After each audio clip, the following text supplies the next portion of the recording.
All right, so Prop 16, banning the end of affirmative action in California. I didn't know affirmative action was not a thing in California. Well, 24 years ago, it wasn't, but they ran Prop 209 on the premise of it being this Civil Rights Act, saying we didn't need affirmative action anymore. And I had no idea that that happened. Like, I assumed, and granted, California is very diverse, it's very, multicultural. It's, it's got this air of, everyone's welcome, and we're not in the South. But I still had the idea that, if I apply for a job because I'm Black, they're going to give me this job. I've always had that notion. I don't know where it came from or why, but I assumed that there were still practices being held that affirmative action was in my favor today.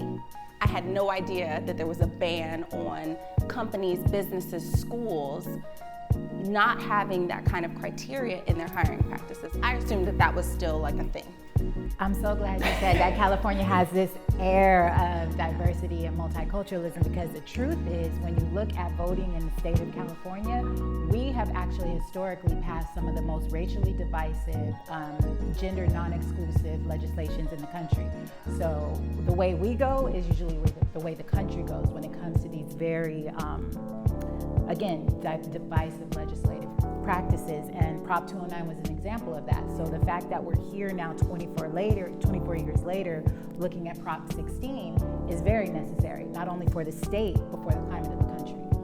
So even the language of this proposition is a little misleading.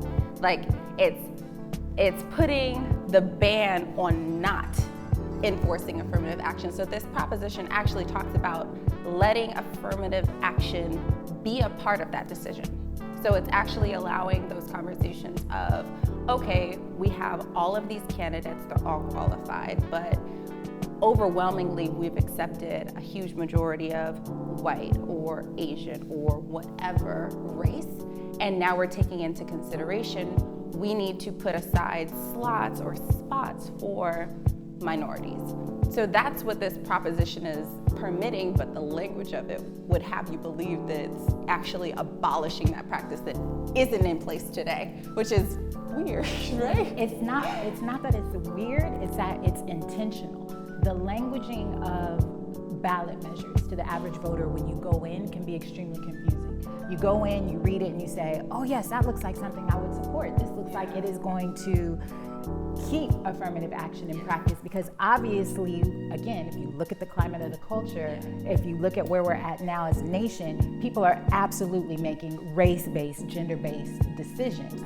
So as a voter, when you begin to dive deeper into Prop 16 and you look at who's supporting it and who's not supporting it, but most importantly, it's repealing Prop 209. And when you look at the facts of the impact of Prop 209, when in 1996, this went into place. If you look at the UC system, for example, and you look at those who were admitted to the UCs and those who were graduating from the UCs, you have the Black population. We're 16% of the country, but we're only 3% of the students at the university systems. And a lot of people think that, Asian Americans, their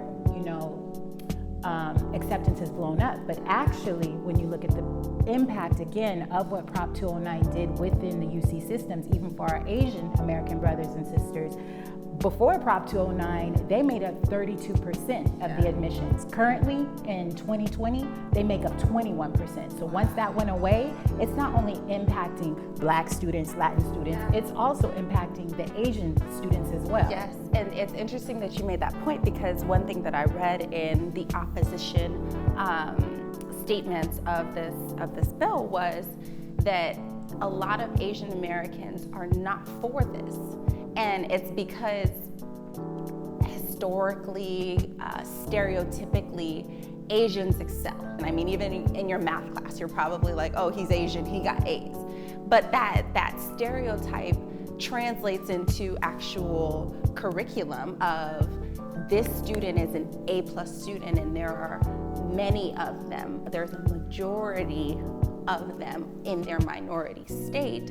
But if I were to take away their slot because I have 20% Asians, and now I need to satisfy my 5% African American, this African American or Latino or brown person who their GPA may be lower. But because I'm now instituting that affirmative action state, I'm taking away from what would have been given to maybe an Asian person or whoever's excelling, and I'm giving that slot to someone less deserving who just by their race is going to be qualified.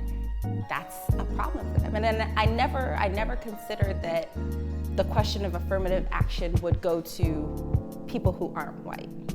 Like in my mind, it was always, white people are against this, it's them, they don't want us to be there, but there's other minorities involved that would be impacted by this. And it's not something I've thought about before doing research on this proposition in this bill and who it would impact. And not only that, who it has impacted, because you're absolutely correct. It's not only impacted African Americans. Again, we now only make up 3% in the UC system. The Asian Americans, the Latinos, all of that. And also you have to look at, since Prop 209, which Prop 16 will repeal Prop 209, women and minority-owned businesses have lost over $1 billion, $1 billion in the past 24 years because of Prop 209. So Prop 16 will allow those contracts to go back to women, to minority businesses, and again, every single ethnic demographic within the UC admission system. Absolutely, and so full-time, I work at a defense company, and I'm in procurement, so I sit in supply chain, and overwhelmingly, like, our business situates at looking at small businesses to provide work to. So a lot of our contracts do go to those small businesses, but I have to say that in my slot as the person who makes those contractual decisions of who gets this award, Black-owned businesses, manufacturing companies are by the minute number. You know what I mean? Like, there's not many of them. There's a ton of women-owned, but Black women-owned, I don't even know if I've seen one. And the company that I work for is a huge Fortune 500 company who's seeking out small businesses to invest in. And the fact that I'm hard pressed in my position to find Black women-owned or Black-owned manufacturing companies to provide work to, it speaks volumes. And you know what they say, common sense ain't common. When you think about the fact that people say we do not need to repeal Proposition 209 by passing Prop 16 because we're now a colorblind society, that people don't award contracts based on color, that, as you said earlier, accepting this particular person from this particular demographic is somehow going to uneven the playing field because we're so even right now. It's like, look at where we are. Are we really equal in this country? We're not, and if you take the race blind approach, you ignore the systemic problems. And I think that that's across the board. If you ignore the fact that if I'm in a wheelchair, I can't get up these steps to your gym or whatever building you have, you're ignoring the fact that not everybody has access to you. And you can say, hey, we're a gym for everybody, able-bodied or not, but I can't get up those steps to your gym because of my condition. So how can you say that seat is for everyone if I'm not able to get up there because of those hurdles in my way that are the foundation of your business, literally? Exactly.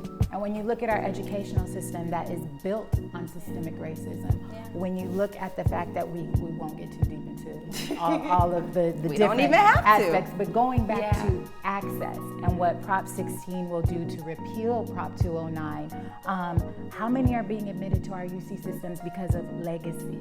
How many are being admitted to our UC systems because their parents pay their way in, legally or illegally? We've seen those headlines. So Prop 16 will attempt to, again, get the playing field back to as even as possible because of what you said, the access. How can you have a voice at the table if you don't have a seat at the table because you never even get to the table? Absolutely. Completely agree. I think that the opposition to this bill,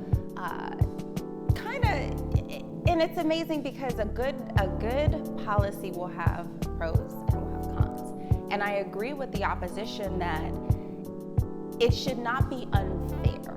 I don't think that a person who's worked hard, who's spent their life excelling, who's achieved, should not be given a position or an opportunity simply because someone else fits a standard or a box that a person wants to check on their side. So I think that there's really a balance that has to come between the work that you do and the conditions that you come from. And I think that consideration for who the person is as a whole package has to be a part of the decision. I think that, it shouldn't just be, oh, they're Black, so yes, we're gonna hire them. I don't think that that should be the mindset, but I do think that opportunity should be given to those who work hard and work hard in spite of where they come from. And I think that the research to look into how these policies will impact you, how they will touch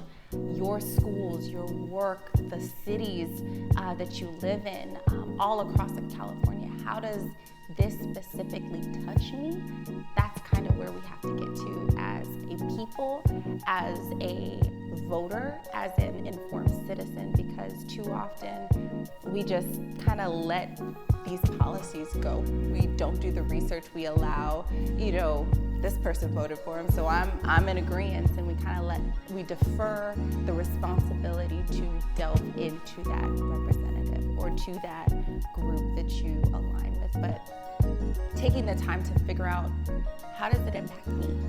How does it touch my life, the life of those that I care about, and the friends that I say that I have, the community I say that I want to have around me? How does it look for them? That has to be your question when you're going to the polls. And I would say a question would be to also look at the reality. When you do your research as a voter, to look at what Proposition 209 was supposed to do, because again, Proposition 16 is specifically to repeal Proposition 209, which ran on the platform and the basis that race should not be a consideration, gender should not be considered a factor in the hiring or the admissions practices. So go and do your research as a voter and see, what did Prop 209 really do in the past 24 years, not only to the students and the hardest working citizens in California, but for every single person, for every single family, and look at the reality of, again, where we are today as a nation, whether you're exploring the impacts of COVID and